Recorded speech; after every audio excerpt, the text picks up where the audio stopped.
In this video, I want to take you back to a moment of boldness during a time of uncertainty. The year was 1989. Walls were falling. Berlin's Cold War barrier was crumbling. And in churches across America, much like the times we're living in today, the walls of silence were beginning to shake as well. Because again, very much like today, something was shifting. The church was waking up to the battle that it was in. Not a war of bombs or bullets, but of hearts and minds and souls. And right in the midst of that cultural tension, two men sat down, not in the field of politics or protest, but in a studio. And what they created wasn't just another Christian song. It was very much a declaration of war. You see, these two men, these two disciples of Jesus, they weren't newcomers. They'd been carrying the torch of gospel rock since the late 1970s. They were among the first Christian rock bands to break into mainstream media.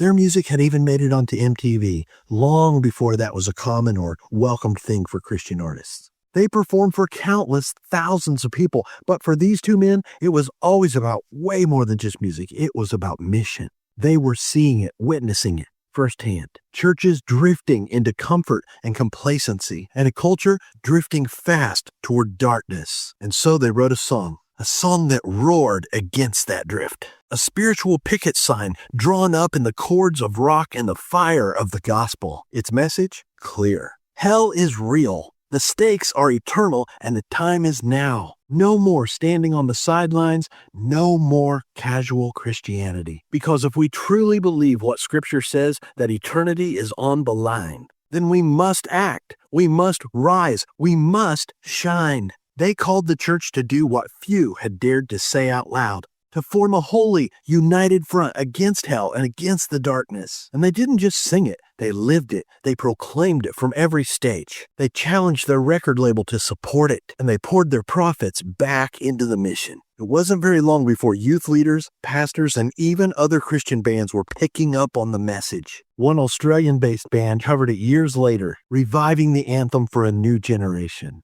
Why?